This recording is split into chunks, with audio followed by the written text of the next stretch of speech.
and welcome to another edition of Talented Tuesday.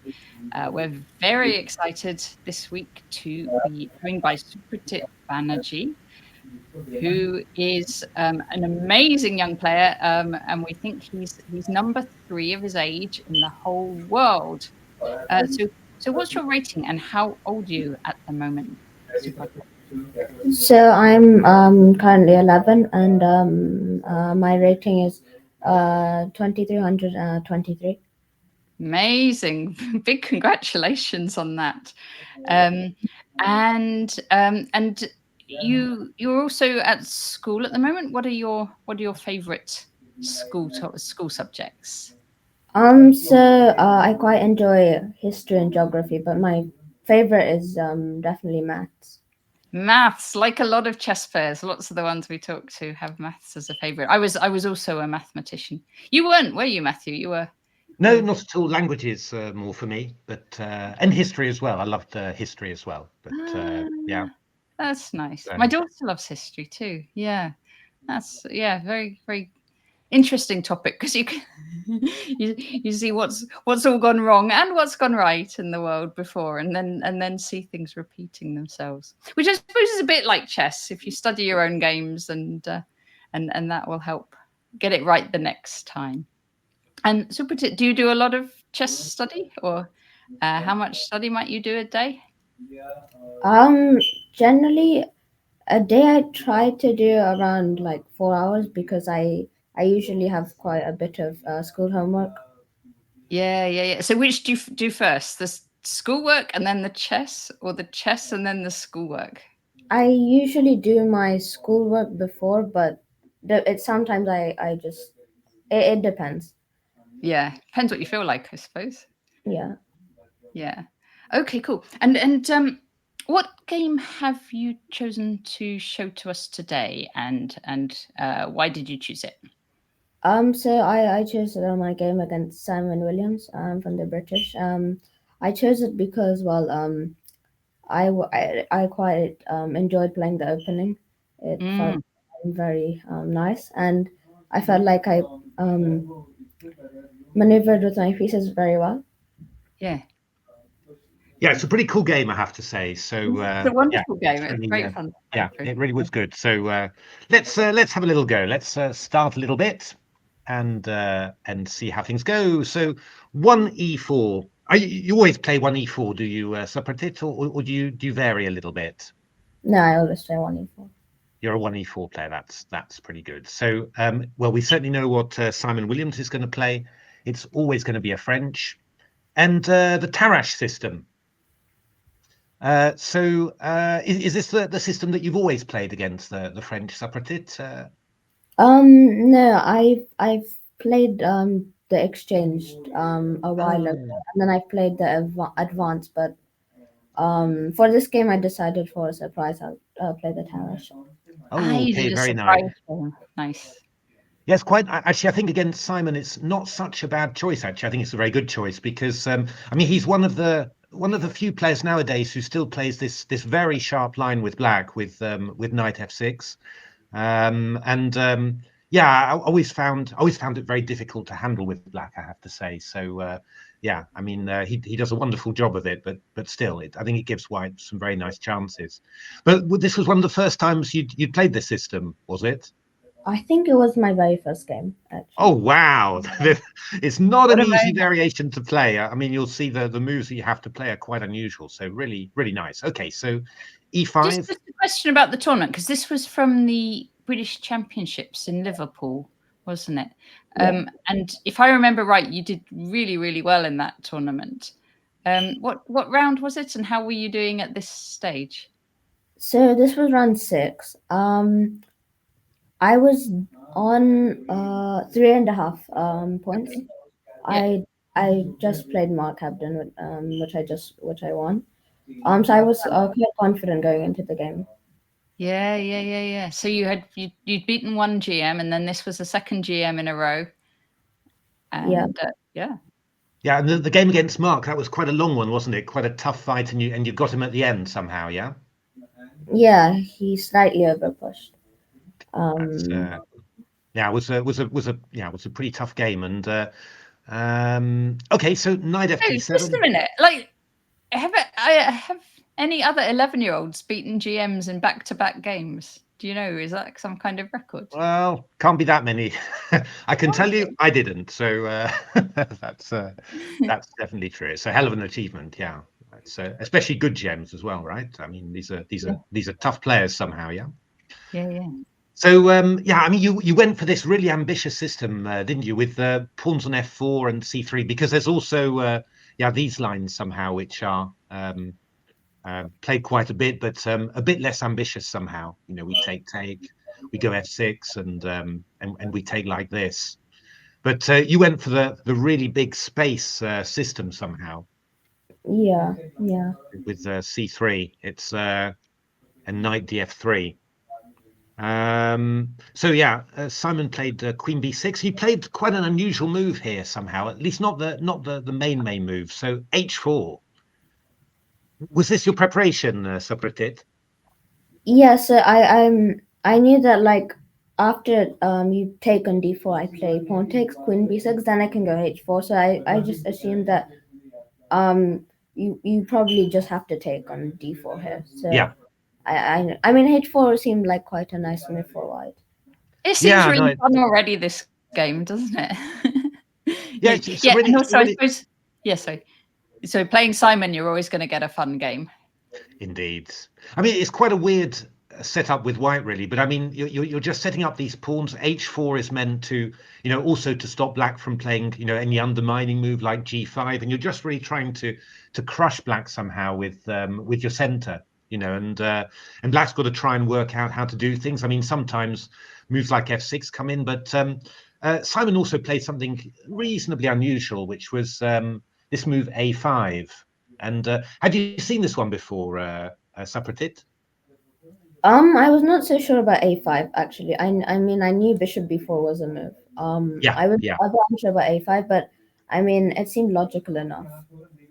Yeah, no, I mean, white's gaining space on the king's side, black's trying to do the same on the queen's side. It's yeah, I mean, in a way, when you see it, it's sort of it makes a lot of sense somehow. And this was really nice. King f2, and after a4, then king g3.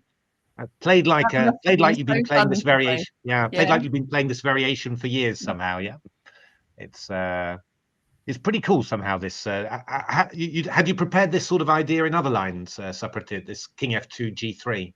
Yeah, I mean like after bishop b4 check,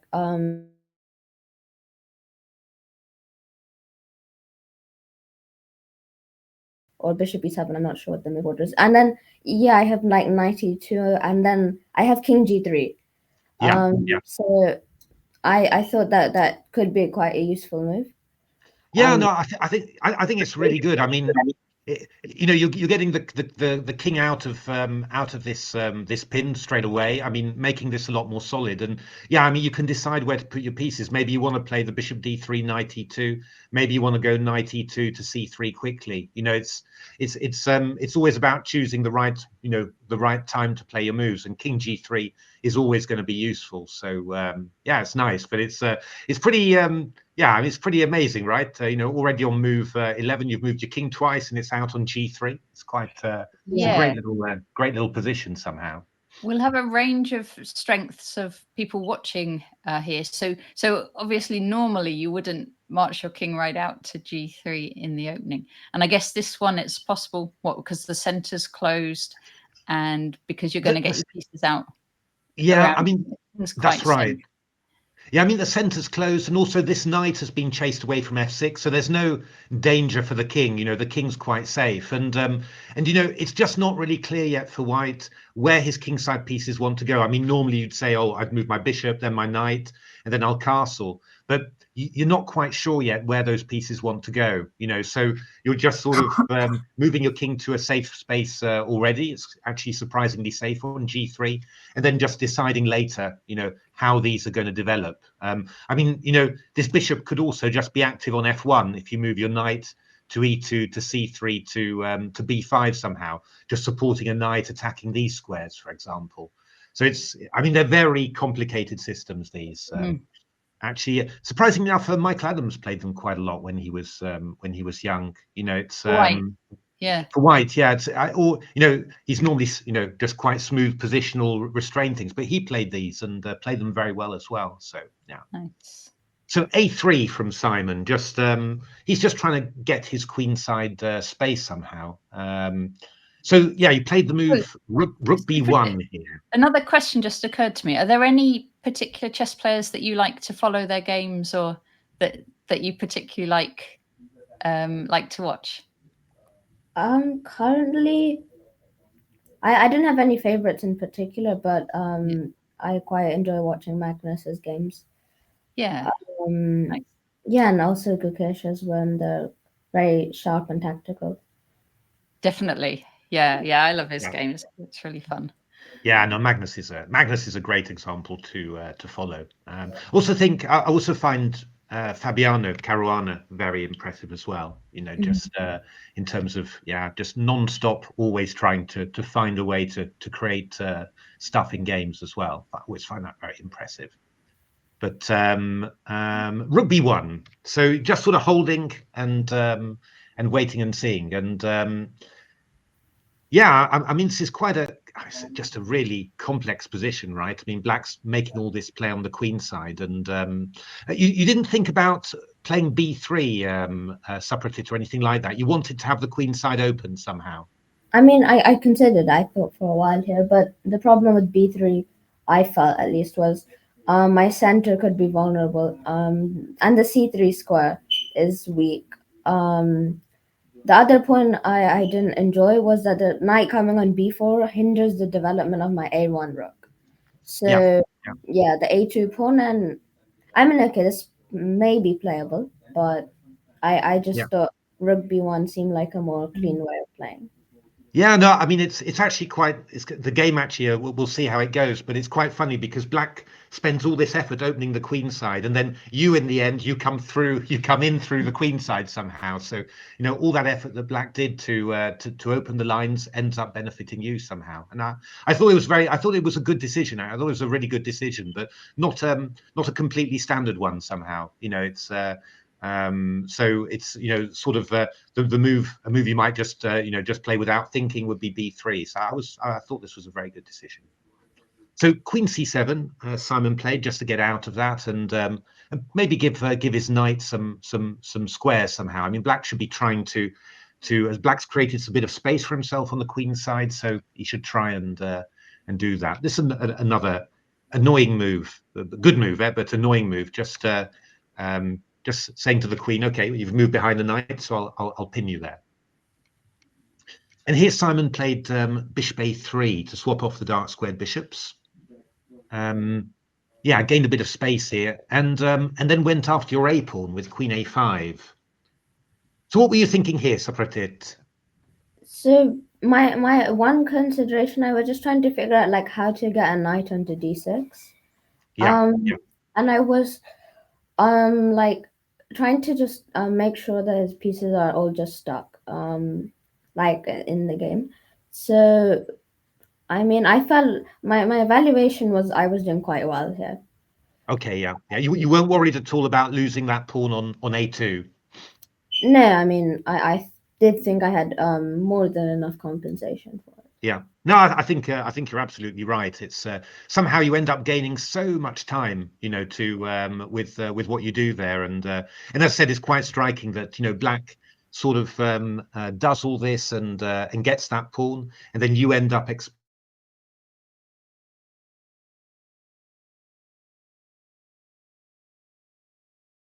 Queen A2. It's okay, but it's not the best move. You should just carry on with development. So it's quite interesting, but yeah, not always obvious, these sort of things. So rook B2, and the knight comes into D6 now. It's getting there to D6, like D6. You say. Yeah. And I mean, Black's got a little bit of a tough challenge here. I mean, it's not very easy for Black to work. There's no clear way for Black to work out how to get free somehow. And as we'll see in the game, this rook is active, but it's Black's only active piece. And I like very much what you did, in actual fact. Bishop comes to B5, attacking this knight. And after bishop D7, simply rook B1. And getting rid of the active piece and leaving black only with his more passive rook. And rook takes, and suddenly these guys are in trouble. Yeah. How did you feel about this position, Supratit? It felt good, right? I guess. Yeah, it felt very good. It felt very good. Yeah. It's just very hard for you're just not going to find an easy way for black to clear this up somehow. It's always going to be a little bit tricky. And Simon played knight d8, so I guess after bishop d7, that's also a really interesting decision, because you sort of think, light squared bishop, not that great. But actually, there's a really gorgeous move coming up here. I really liked your next move here, Supratit, which is knight c8 check. Oh yeah. This is nice. Yeah. Not going after the b pawn, but just using the fact that the bishop's been exchanged, just using it to move the king back to the back rank. And all of a sudden those black pieces, you're just looking at them and you're thinking, oh, they're terrible. And it's just like, it feels like, I mean, it's not so long ago that black was looking quite decent here, developed all these pieces out, and just in a few moves he's just ended up being caught on the back rank somehow. It's very surprising and very strong somehow. So what were you thinking? How did you think you were gonna, what were you sort of thinking now, Supratit? What was your sort of your thinking, your planning here? So I think king f8 is wrong. Like, you should go king e8 and keep your king as active as possible. First of all. I was unsure of what I was going to do there, but okay, after king f8, basically I knew that I can't break through on the queen side anymore. Like, I've done everything I need to restrict his pieces. So then I realized I had my pawn on h5 can restrict all of his pawns. So I decided, okay, let me just try and play g4, h5, like just gain some space and try and maybe bring my king around to e3, for example, and just take it from there.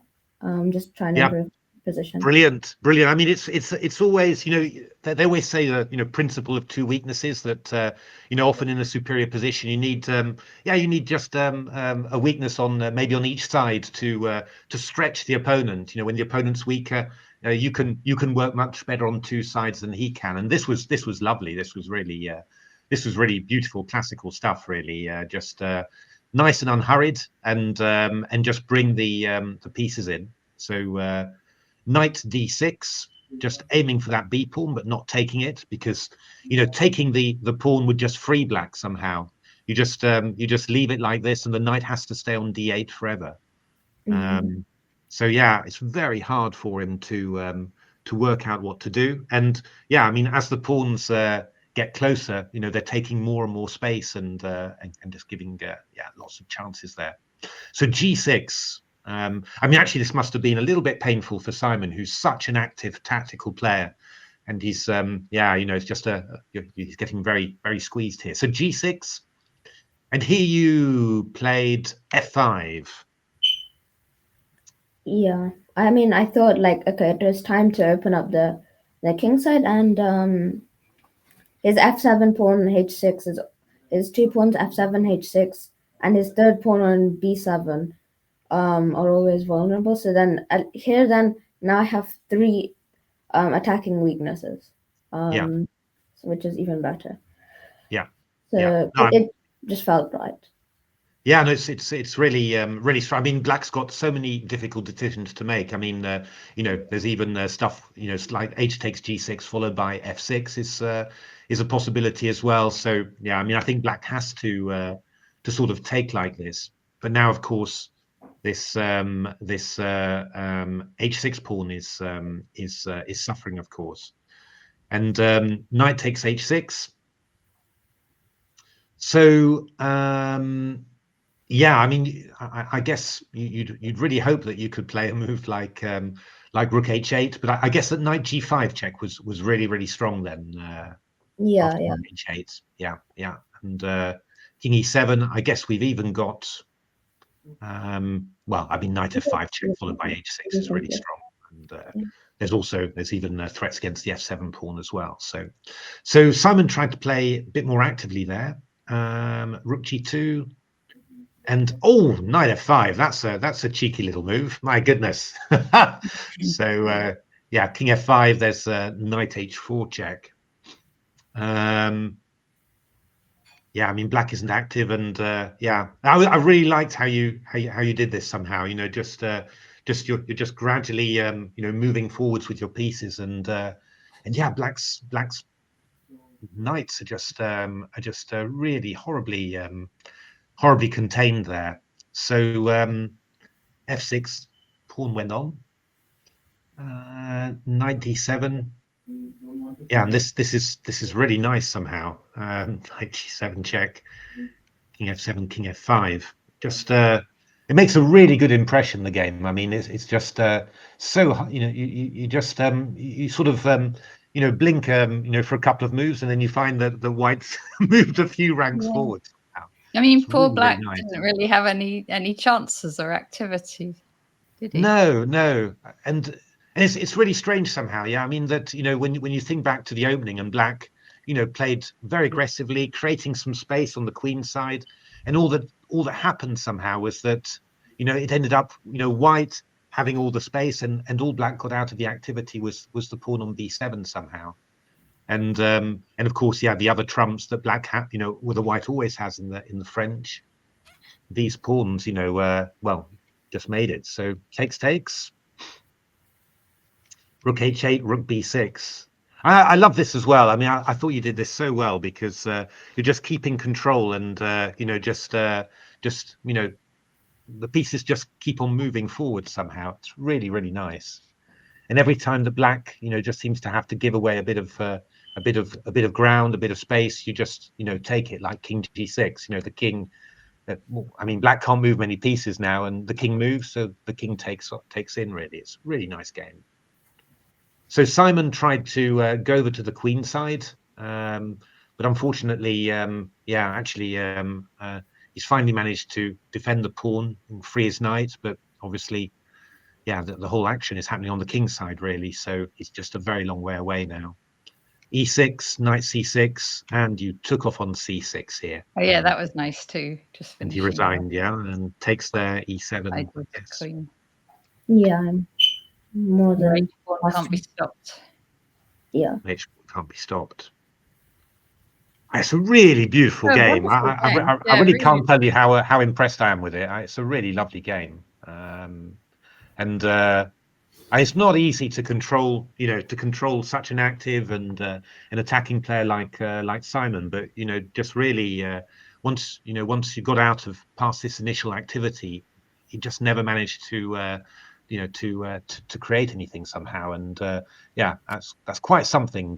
When Simon can't find attacking chances or anything. So really, really nice game, I have to say. Yeah. And especially for the first time playing the opening as well, right? It's I guess you're kind of keen on that opening now, Supratit. Yeah, Definitely one to repeat again sometime in the future. It's really nice. It's always nice playing a new opening as well, though, isn't it?